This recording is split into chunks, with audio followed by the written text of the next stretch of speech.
दिलदार पाकिस्तान की पॉडकास्ट में शहजादी का प्यार भरा आदाब। कायद-ए-आज़म मोहम्मद अली जिन्नाह की जिंदगी और सियासी जिद्दोजहद का जो सिलसिला शुरू कर रखा है, आज उसको आगे बढ़ाते हैं। कायद-ए-आज़म और पाकिस्तानी परचम। पिछली पॉडकास्ट में हमने बात की थी फॉरेन प्रेस की नज़र में कायद-ए-आज़म के लिए राजे अकीदत और पाकिस्तानी प्रेस। अब आती है बारी पाकिस्तानी परचम की। ये सब लिखा है प्रोफेसर हमीदुल्लाह शाह हाशमी ने। देखते हैं 3 जून 1947 को बरे सगीर पाको हिंद की तकसीम का ऐलान हुआ। इस ऐलान के बाद एक दिन वाइसरॉय लॉर्ड माउंटबेटन ने कायद-ए-आज़म के साथ पाकिस्तान के परचम के मुतालिक बहस छेड़ी और कहा कि भारत के नुमाइंदे तो इस बात पर रजामंद हैं कि बाकी 9 आबादियों की तरह अपने झंडे में 5वां हिस्सा बरतानवी परचम यानी यूनियन जैक के लिए मखसूस करते हैं। वाइसरॉय ने कायद-ए-आज़म से पाकिस्तान के रवैये के मुतालिक इस्तफसार किया। उन्होंने जवाब दिया कि अपने रफ़क़ाए कार से मशवरा करके वाइसरॉय को मुतल्ला करेंगे। सरदार अब्दुल रब नश्तर ने कायद को मशवरा दिया, हमें ये तजवीज़ नहीं माननी चाहिए क्योंकि हमारी कैफियत बाकी बरतानवी 9 आबादियों से जुदा है। वो ममालिक बरतानवी लोगों के कब्जे में हैं, उन्हें कुदरतन बरतानवी झंडे से ताल्लुक है। हम तो बरतानिया के झंडे से आज़ादी हासिल करना चाहते हैं और बरतानिया के साथ ना हमारा नस्ली ताल्लुक है ना मजहबी। हमारा मुल्क एक इस्लामी मुल्क होगा और इस मुल्क के परचम में एक ऐसे झंडे को जगह देना जो हमारी गुलामी की यादगार है और सबसे बढ़कर ये कि उसमें सलीब मौजूद हो, हमारी कौम को ऐसे काबिल कबूल हो सकता है। सब साथी इस पर मुत्तफिक थे कि वाइसरॉय की तजवीज़ को कबूल नहीं करना चाहिए। चुनांचे कायद-ए-आज़म ने वाइसरॉय को इत्तला दी कि भारत का जो भी रवैया हो, पाकिस्तान मुतअद्दिद वजूद से यूनियन जैक को परचम में जगह नहीं दे सका। इसके बाद पूछा गया कि झंडे के मुतालिक पाकिस्तान की क्या तजवीज़ है। चुनांचे इस सवाल को कायद-ए-आज़म ने पाकिस्तानी नुमाइंदों के इज्तिमा में पेश किया। सबकी राय ये थी कि चूंकि मुस्लिम लीग के झंडे के नीचे ही रसूल पाकिस्तान की तहरीक कामयाबी के साथ चलाई गई है,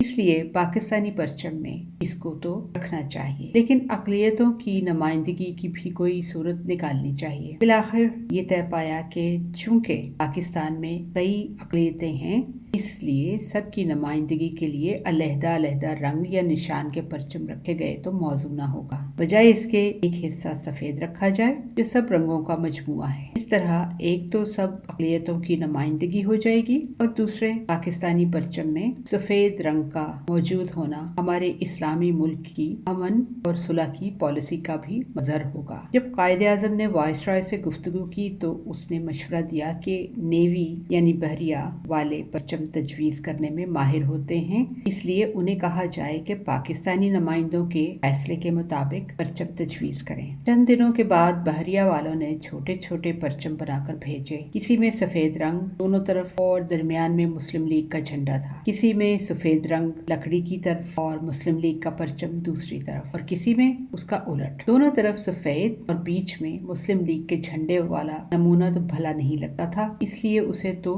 रद्द कर दिया गया। बाकी 2 नमूनों पर बहस हुई, फिर आखिर मौजूदा परचम का इंतखाब किया गया। अलावा दीगर वजूहात के इसकी तायीद में ये 2 बातें भी थी कि एक तो मुस्लिम लीग के झंडे वाला हिस्सा इस तरफ रहेगा जो हवा में उड़ता है क्योंकि ये खूबसूरत नजर आएगा, और दूसरे जो कपड़ा झंडे की लकड़ी पर चढ़ाया जाता है वो सफेद रंग का होता है, इसलिए इसके तसलसल में सफेद रंग वाला हिस्सा होना चाहिए। दौरान गुफ्तगू कायद-ए-आज़म ने फरमाया कि ये बेहतर न होगा कि पाकिस्तान के 5 सूबों की नुमाइंदगी के लिए परचम में 5 सितारे रखे जाएं। सरदार अब्दुल रब नश्तर ने मशवरा दिया कि पाकिस्तान के साथ रियासतों का अलहाक होगा, नीज और कई वजूहात से हमारे सूबों में कमी बेशी का इम्कान है, इसलिए अगर यूनिटों की तादाद में तब्दीली वाक़ई हो गई तो वक्तन फवक्तन सितारों की तादाद बदलना पड़ेगी, अगर ना बदलें तो 5 सितारे बेमानी होकर जाएंगे। इस पर कायद-ए-आज़म ने मुस्कुराकर फरमाया, ऐसी सूरत में हम 5 सितारों की तौजीह करेंगे,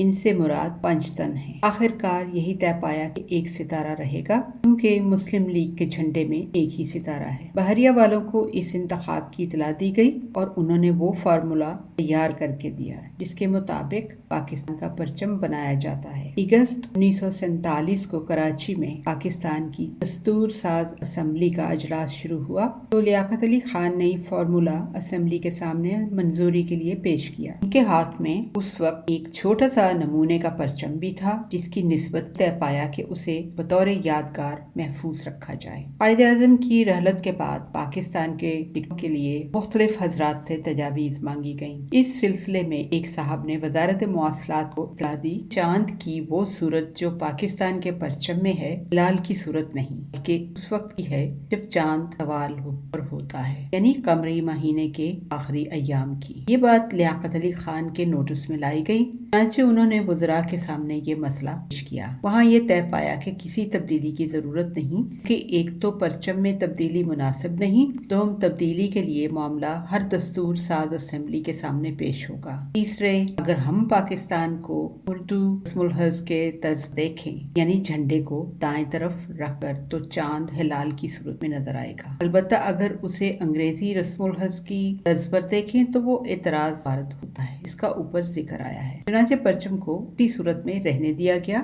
اس طرح مجلس دستور ساز میں فیصلہ کیا گیا۔ سردار عبدالرب نشتر کے مضمون قائد اعظم اور پاکستانی پرچم سے ماخوذ ہے، یہ جو بھی انفارمیشن لی گئی تھی، لکھتے ہوئے پروفیسر صاحب نے لکھا ہے۔ 1955 میں وزیر اعظم محمد علی بوگرا کی وزارت نے نئے سرکاری نشان کوٹ آف آرمز کو اختیار کیا جو ابھی تک حکومت کا نیا نشان ہے۔ یہ تھی تھوڑی سی معلومات پاکستان کے جھنڈے کے بارے میں۔